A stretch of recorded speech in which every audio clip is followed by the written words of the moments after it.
लेकिन आखिरकार क्या है जनता का मिजाज, ये खुद ही अभी पूछेंगे लोगों से। उलुबेरिया के स्वागत है सभी का यहाँ पर और हमारे स्पीकर्स का भी। बीजेपी से हमारे साथ हैं उलुबेरिया सीट के उम्मीदवार प्रत्युष मंडल साहब, मानव जायसवाल हैं तृणमूल कांग्रेस से, प्रवक्ता हैं पार्टी के, और आईएसएफ से हैं आबिद हसन साहब। तो हो रहा है क्या बंगाल में, इसी से शुरुआत कर लेते हैं। मुख्यमंत्री ममता बनर्जी ने अपनी अंतिम स्पीच नंदीग्राम में पहले, यानी कि जैसे ही उन्होंने अपना अंतिम बयान दिया एज उम्मीदवार, उन्होंने कह दिया कि मेरा गोत्र शांडिल्य है। अब इस पर ट्वीट कर दिया असदुद्दीन ओवैसी ने और पूछ लिया कि जिनका गोत्र नहीं है उनका क्या होगा। शुरू करते हैं प्रत्युष मंडल के साथ कि जिनका गोत्र नहीं है उनका क्या होगा, यही तो सवाल है। देखिए, सबसे गुरुत्वपूर्ण सवाल ये है कि अब ममता जी को याद आ रहा है और उनको बताना पड़ रहा है कि उनका गोत्र क्या है। जैसे उन्होंने इमाम भत्ता लगाया था, 9.5 साल लग गए उनको पुरोहित के बारे में सोचने के लिए। ओवैसी साहब ने जो कहा कुछ गलत नहीं कहा। ममता जी हर समय मुस्लिम को वोट बैंक की तरह इस्तेमाल की है, उसका शोषण की है। उसके कारण ही आज हिंदू समाज, बाकी पूरा समाज उनको आज प्रत्याख्यान कर रहा है और अब उनको याद आ रहा है कि हिंदुत्व के बारे में भी कुछ सोचना चाहिए। अब उनको इस उम्र में याद आ रहा है अपने गोत्र के बारे में। गोत्र किसे ये कहें कि सॉफ्ट हिंदुत्व है, अब वोट बैंक पॉलिटिक्स में दोनों तरफ से फंस रहे हैं क्या मानव जायसवाल? तो सभी को मेरा नमस्कार, यहाँ पे उलुबेरिया की जनता को मेरा नमस्कार। और सबसे अद्भुत चीज़ है, मैं आ रहा था उलुबेरिया, जय बांग्ला जय बांग्ला जय बांग्ला जय बांग्ला। बहरहाल आज बहुत अच्छा चीज़ मुझे सुनने को मिला। जितने दिनों से हम बोल रहे थे कि कोई एक बी पार्टी है, बीजेपी की कोई बी पार्टी है, यहाँ पे देखा गया प्रत्युष जी ने बहुत अच्छे से एक्नॉलेज किया कि ओवैसी साहब ठीक ही बोल रहे हैं। ये प्रत्युष साहब का अपना खुद का एक विश्लेषण है ओवैसी साहब के लिए। और जहाँ तक दूसरी बात है, जहाँ तक दीदी का गोत्र का बात किया जा रहा है, दीदी ने गोत्र बताया है, वो ब्राह्मण जन्म से हैं। हमारे देश की व्यवस्था ऐसी है कि आप ब्राह्मण जन्म से हो सकते हैं, कर्म से ब्राह्मण नहीं हो सकते। और वो दीदी तो चेंज करेगी नहीं।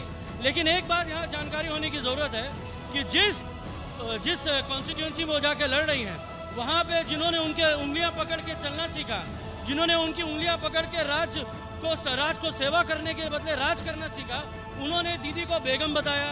इनके जो प्रधान सेवक हैं, इनके जो बहुत बड़े कार्यकर्ता हैं, स्टार प्रचारक हैं, वो जाके बोलते हैं कि कोई हिजाब पहनती है तो कभी मुसलमानों के लिए ये है। इनको ये पता नहीं कि कोरोना काल में जिस महिला ने पंडितों के लिए, पुजारियों के लिए खाते खुलवाए, ये उनका जिक्र नहीं करेंगे। तो किसका जिक्र करेंगे? आईएसएफ से पूछ लेते हैं, उम्मीदवार हैं यहाँ आप। लेकिन जब आप बात कर रहे हैं इन सारे प्रश्नों की, तो क्या हम ये कहें कि अब ये सारे मुद्दे सिर्फ इसी के बीच में रह गए हैं? देखिए ममता गवर्नमेंट जब से बनी है वो ब्राह्मणवादी पॉलिटिक्स कर रही है। पहले इमाम भाता, फिर पुरोहित भाता, फिर with in the Muslims she is creating divide. Like she has created, उन्होंने राजवंशी मुस्लिम्स के लिए एक बैकवर्ड क्लास डिपार्टमेंट बनाया है। शुभेंदु अधिकारी पहले जब टीएमसी में थे तब तोहर चाचा के साथ उन्होंने शबे बारात। मैं नंदीग्राम से ही आ रही हूँ। सबसे कम अगर पोस्टर, झंडे और लोग हैं तो आप ही की रैली में हैं। सुन लीजिए ना, सुन लीजिए, सुन लीजिए। शुभेंदु अधिकारी पहले मुस्लिम का दोस्त बना, फिर उन्होंने उसी मुस्लिम को पाकिस्तानी भी कह दिया। पाकिस्तानी कह दिया। अब भारत में पाकिस्तान के आधार पे बंगाल में चुनाव होंगे। देखिए, यही तो शिक्षा है बीजेपी वालों की। उनके जो हमारे जो प्रधानमंत्री हैं, जब वो बांग्लादेश जाते हैं, उनको पता नहीं होता है कि बांग्लादेश कैसे बना था। पाकिस्तान के 2 टुकड़े हुए थे, तब जाके बांग्लादेश बना था। लेकिन जो इनका जो कीवर्ड है, जो मिनी पाकिस्तान, ये प्रधानमंत्री ने कल अपने भाषण में नहीं दिया बांग्लादेश जाके, क्योंकि उनको लग गया कि भाई हम बोलेंगे यहाँ पाकिस्तान तो उल्टा हो जाएगा। और सबसे बड़ी बात यह है कि भाई जो शिक्षा उलुबेरिया में, आपको बताओ भाई, आप भी तो 10 साल से जिस पर पॉलिटिक्स कर रहे थे, अब टेंपल रन कर रही है टीएमसी भी, ये क्यों भूल जा रहे हैं? देखिए, नंदीग्राम में बहुत सारी मंदिरें हैं और दीदी जब वहाँ पहुंची हैं तो लोगों का इतना प्यार। सिर्फ दीदी नहीं, आपके सारे मंत्री संतरी सब सारे मंदिर घूम लिए। इतने मंदिर बंगाल में थे, आपको पता था? 100% पता था भाई। हम दक्षिणेश्वर, कालीघाट, और हम लोग वहाँ के मंदिरों से होके आते हैं। आज आपको पता होना चाहिए कि जो हमारी मुख्यमंत्री है वो कालीघाट की महिला है। जिस तरीके से उन्होंने कालीघाट के बारे में बहुत कुछ किया, वहाँ के स्टॉल्स बनाए, दक्षिणेश्वर काली जाके देखिए, स्काई स्क्रैपर बना है, बेलूर मठ देखिए। सबसे बड़ी बात और सबसे सुंदर बात बंगाल की यह है कि हम हर धर्म को समान मानते हैं। ये प्रॉब्लम बीजेपी की है।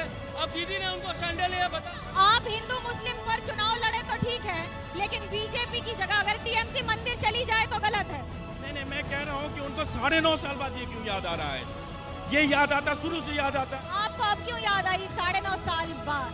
नहीं, ये भ्रमित लोग हैं, इनको दिखता नहीं है।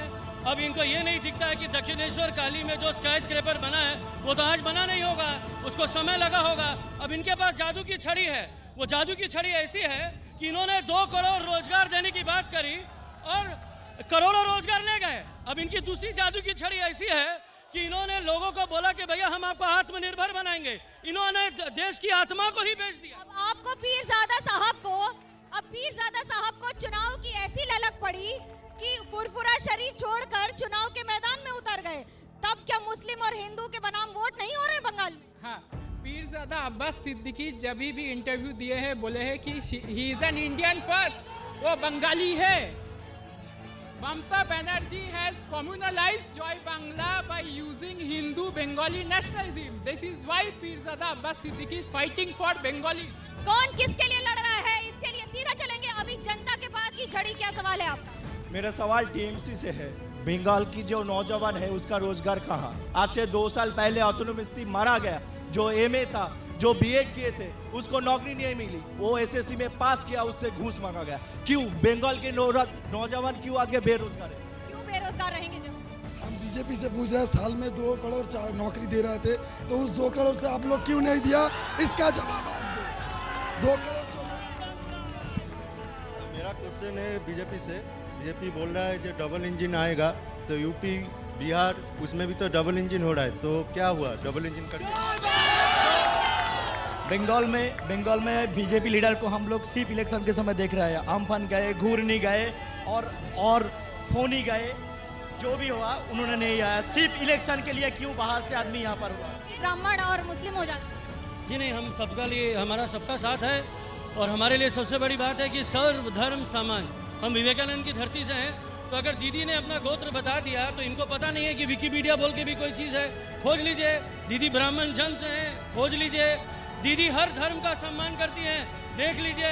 आप सवाल तो यही है कि धर्म की बात ही क्यों आ रही है? क्या मुद्दे नहीं है बीजेपी के पास और टीएमसी के पास कि अब ये बता रहे हैं कौन कितना बड़ा हिंदू है?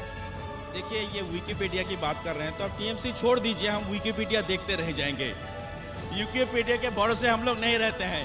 हम लोग यहाँ के जो मुद्दे हैं, यहाँ के मुद्दों को कहीं अनदेखा कर दिया जा रहा है और इसीलिए उलुबेरिया आज कलकत्ता के इतने नज़दीक एक शहर होते हुए भी, सब डिविजनल टाउन होते हुए भी, सिर्फ 30 किलोमीटर दूर है कलकत्ता से।